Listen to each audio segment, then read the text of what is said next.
Twinkle Nidia YouTube channel မှာပြန်လည်ကြိုဆိုပါရစေကျွန်တော်နာမည်ထုံးမင်းလို့ခေါ်ပါတယ်ဟုတ်ကဲ့ပါကျွန်တော်ဒီနေ့မျှဝေပေးမယ့်ဗီဒီယိုလေးကတော့ကျွန်တော် Twinkle နဲ့ degree အဆောင်ကိုလုပ်တဲ့အခါမှာကျွန်တော်ဒီဆက်ကိုပြောင်းပြန်လှည့်ပြီးတော့မှလုပ်တဲ့ idea လေးပေါ့နော် design လေးကိုကျွန်တော်ဒီနေ့လုပ်ပြပေးမှာဖြစ်ပါတယ်တကယ်ပဲ Twinkle ဆက်နဲ့ပြောင်းပြန်လုပ်တဲ့အရာကအဆင်ပြေသလားပေါ့နော်ဒီနေ့မှကျွန်တော်အတူတူကြည့်ကြမှာဖြစ်ပါတယ်ကျွန်တော် YouTube channel ရဆိုလို့ရှိရင် Twinkle Nidia နဲ့ပတ်သက်ပြီးတော့မှအမြဲတမ်းမျှဝေပေးတဲ့ channel လေးဖြစ်တဲ့အတွက်ကြောင့်ကျွန်တော်ရဲ့ YouTube channel လေးကို like subscribe လုပ်လို့ကျွန်တော်တောင်းဆိုချင်ပါတယ်စိတ်ဝင်စားတဲ့ညီကောင်မောင်တွေဒီဗီဒီယိုလေးကိုလည်းအဆုံးထိကြည့်ပြီးဖို့ပြောချင်ပါတယ်ဒီဗီဒီယိုလေးကမိတ်ဆွေတွေတစ်ခုခုအကျိုးရှိမယ်လို့ညွှန်နေပါတယ်ခင်ဗျာ Okay အဲ့ဆိုရင်ကျွန်တော်ဗီဒီယိုလေးကိုစလိုက်အောင်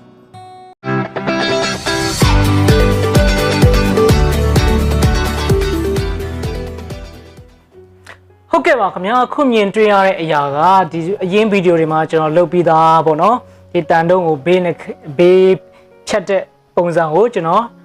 လုပ်ဖူးတယ်ပေါ့နော်အဲ့ဒီရဲ့အဆက်လို့ပဲပြောရမယ်ပေါ့နော်ဒီနေ့မှာတော့ကျွန်တော်ဒီပြန်ပြီးတော့မှဒါကိုဒီအတွင်းရောအပြင်ရော degree အဆောင်လုပ်မှာဖြစ်ပါတယ်မလုပ်ခင်မှာကျွန်တော်သူ့ကိုပြန်ပြီးတော့ငြိမ်အောင်ပြန်ချိန်ပေးနေတာဖြစ်တယ်ပေါ့နော်ဟုတ်ပြီအဲ့ဆိုရှင်ကျွန်တော်ဒီကောင်ချိန်ပြီးတော့ဆိုရှင်ကျွန်တော်လိုတဲ့လောက်အပေါက်ကိုဖောက်ပေးရတာဖြစ်ပါတယ်ကျွန်တော်ဒီနေ့မှာဖောက်ပေးတဲ့အပေါက်ကတော့ဒါ42mm ကိုကျွန်တော်ဖောက်နေတာဖြစ်ပါတယ်ကျွန်တော်တို့အပေါက်ဖောက်တဲ့အခါမှာကျွန်တော် auto လွတ်ပြီးတော့မှကျွန်တော်တို့ဖောက်လို့ရပါတယ်เนาะဒါကတော့တီးပြီးသားဖြစ်ပါတယ်အရင်ဗီဒီယိုတွေမှာလည်းအမြဲတမ်းခဏခဏမျှဝေပြီးသားပေါ့နော်ဟုတ်ပြီကျွန်တော်ဒီမှာပြီးသွားဆိုလို့ရှိရင်တော့ auto clock ကိုပြန်တင်မယ်ပြီးလို့ရှိရင်အသွားကိုနည်းနည်းလေးဆုပ်မယ်အသွားနည်းနည်းဆုပ်သွားရဆိုလို့ရှိရင်တော့ဒီ table ကိုပေါ့နော်ခုံကိုအနောက်ပြန်နဲ့ဆုပ်ပြီးတော့အသွားကိုထုံတယ်ပြီးလို့ရှိရင်ကျွန်တော်ဒီမှာ symbol ကိုကျွန်တော်ကြည့်မယ် symbol ရဲ့အပေါက်ကဘယ်လောက် degree စောင့်လဲဆိုတာကိုအရင်ဆုံးကျွန်တော်တို့ကြည့်ရမှာဖြစ်ပါတယ်ဒီမှာပေါ့နော်ဟုတ်ပြီကျွန်တော်တို့ဒီမှာကြည့်မယ်ဆိုအပေါ်မှာဘယ်လောက် degree ရှိလဲဆိုတော့3စိတ်မြောက်เนาะ3ညနဲ့ကျ3စိတ်မြောက်ဆိုတော့ဒါ3 degree ပေါ့နော်3 degree ဆိုလို့ရှိရင်ကျွန်တော်တို့ဒီtable မှာပါတဲ့ကဏ္ဍလေးတွေကိုကျွန်တော်တို့ကြည့်မယ်ဆိုတော့3ညကနေကျွန်တော်တို့ဘယ်ဖက်ကို3စိတ်မြောက်ကိုကျွန်တော်တို့ရွေ့မှာဖြစ်ပါတယ်เนาะအဲ့ဒီမြားနာလေးအထိကိုကျွန်တော်တို့ရွှေ့လိုက်မယ်ဆိုရင်ဒီမှာ3စိတ်မြောက်မှာเนาะရောက်သွားပါပြီโอเคကျွန်တော်တို့3စိတ်မြောက်မှာရောက်သွားပြီဆိုလို့ရှိရင်တော့ကျွန်တော်တို့ဘာလုပ်မလဲဆိုရင်အရင်ဦးဆုံးကျွန်တော်ဒီအသွားကိုအထက်ထည့်မယ်ပြီးလို့ရှိရင်လက်နဲ့ပြန်ပြီးတော့မှအသွားကိုခုံကိုနောက်ဆုတ်တာမဟုတ်ဘူးအသွားတက်တက်ကိုပဲเนาะကျွန်တော်နောက်ဆုတ်မယ်လို့ရှိရင်အသွားနဲ့ဒီအပေါက်ရဲ့ထိတ်ကလေးကိုပေါ့နော်အထီယူမယ်ပေါ့နော်အထီယူပြီးသွားပြီဆိုလို့ရှိရင်ကျွန်တော်တို့ဒီမှာ3ညမှတ်မယ်ပြီးလို့ရှိရင်ကျွန်တော်တို့ဘလောက် mm စပြီးတော့မှလုံမလဲဥပမာ 2mm လား 1mm လား 3mm လားဒါတော့ကိုယ့်အနေကိုအဆင်ပြေရင်ပြီးသလိုလုပ်လို့ရပါတယ်ကျွန်တော်ဒီမှာ 1.5mm ပေါ့နော်စပြီးတော့မှဒါကျွန်တော်3 degree အဆောင်ကိုကျွန်တော်လုံနေပြီဖြစ်ပါတယ်အတွင်းအပေါက်ပေါ့နော်3 degree အဆောင်ကိုကျွန်တော်လုပ်နေတာဖြစ်ပါတယ်ကျွန်တော်ဒီ degree အဆောင်ကိုလုပ်တဲ့အခါမှာကျွန်တော်အမြဲတမ်းပြောတယ်ဒီစက်နဲ့ auto လှုပ်လို့မရပါဘူးကျွန်တော်လက်နဲ့ပဲဒါဖြည်းဖြည်းချင်းကျွန်တော်လှည့်ပြီးတော့မှဒါကျွန်တော်လုပ်ရတာဖြစ်ပါတယ်ကျွန်တော်အရင်တုန်းကကျွန်တော်အဲ့လိုမျိုးပေါ့နော်ကျွန်တော်စက်နဲ့ auto လှုပ်ဖူးတယ်နော်အဲ့ဒီလုံးကလုံးဝပြတ်သွားတယ်နောက်အဲ့ဒီနောက်ပိုင်းမှာကျွန်တော်ကအော်ဒီလိုမလုပ်ရပါလားဆိုတာတကယ်အမှားတွေကနေသင်ခန်းစာပေါ့နော်အဲ့ဒါကြောင့်မလို့ကျွန်တော်တို့ degree အဆောင်ကိုလုပ်တဲ့အခါမှာ auto လှုပ်လို့မရပါဘူးလက်နဲ့ပဲကျွန်တော်လှည့်ပြီးတော့မှလုပ်ရတာဖြစ်ပါတယ်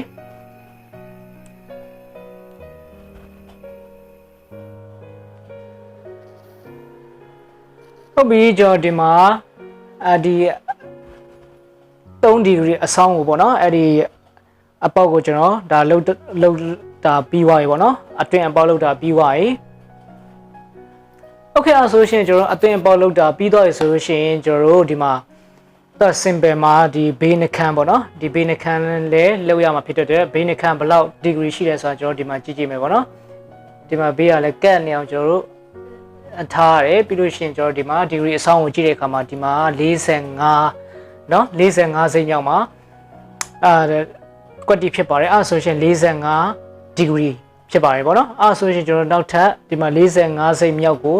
ကျွန်တော်တို့ဒီ table ကိုစောင်းပေးမယ်နော်ဒီမှာ45စိတ်မြောက်ကိုရောက်သွားပြီဆိုလို့ရှိရင်တော့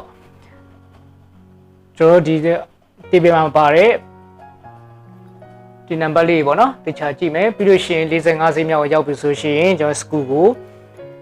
တတိချာပြန်ချက်မယ်စကူမချက်ပဲနဲ့ဒီလှုပ်လို့ရှင်တခါတလေကြတော့ကျွန်တော်တို့အသွားကပြန်ရွေ့တာတွေပါဖြစ်တဲ့အခါမှာမမှန်ဘူးเนาะအဲဒါကြောင့်လည်းတတိထားဖို့လိုပါတယ်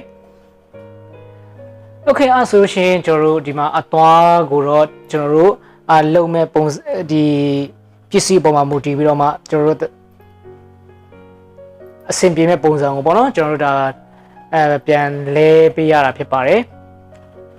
ဒါကတော့ညီကိုမောင်နှမတွေနောက်ထပ်ပိုင်းလှုပ်လာတဲ့အခါမှာကျတော့နဲ့သူဒါနားလဲလာမှာပေါ့နော်โอเคအဲ့ဆိုရှင်ကျွန်တော်ဒီမှာအသွားနဲ့ဒီကျွန်တော်တို့လှုပ်ထားတဲ့ပစ္စည်းရဲ့ဒီ down လေးပေါ့နော်နှခမ်းကိုနော်ဒီနှခမ်းလေးကိုကျွန်တော်အထီယူမှာဖြစ်ပါတယ်။ဘာကြောင့်လဲဆိုတော့ကျွန်တော်အဲ့ဘေးနှခမ်းကိုပဲဖြတ်မှာဆိုတော့လေ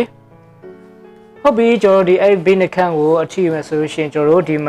ရေဦးဆုံးကျွန်တော်ဆက်မောင်းမယ်ခါတိုင်းကတော့ကျွန်တော်အပေါ်မှာတင်မောင်းမယ်နော်ဒီနေ့ကတော့ကျွန်တော်အောက်ကိုချပြီးတော့မှမောင်းတယ်အောက်ကိုချပြီးမောင်းတယ်ဆိုတာကစောစောကျွန်တော်ပြောသလိုဆက်ကိုကျွန်တော်ပြောင်းပြန်မောင်းတာပေါ့နော်ဒီနေ့ကတော့ဆက်ကိုပြောင်းပြန်မောင်းပြီးတော့မှကျွန်တော်ဒီဂရီအဆောင်ကိုလုံမှာဖြစ်ပါတယ်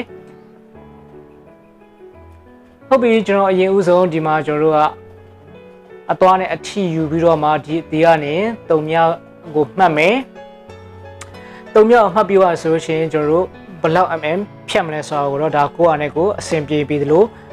ဒီ2 mm ဖြစ်ဖြစ်3 mm ဖြစ်ကိုအဆင်ပြေမဲ့အသွားကနိုင်မဲ့ဒီ mm ကိုကျွန်တော်တို့ဖြတ်လို့ရပါတယ်ကျွန်တော်တို့ဒီမှာတစ်ခါဖြတ်လို့ရှိရင်တော့ဒါ2 mm လောက်ပဲကျွန်တော်ဖြတ်ပြတာဖြစ်ပါတယ်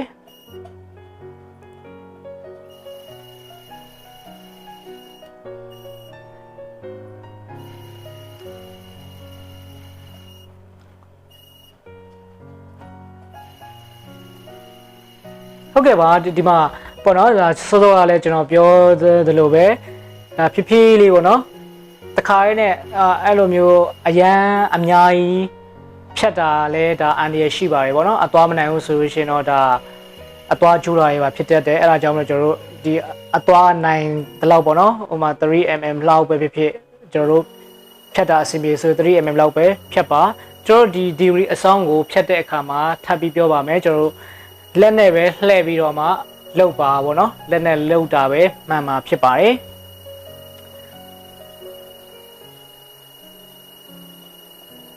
ဟုတ်ကဲ့ပါဒါဒီ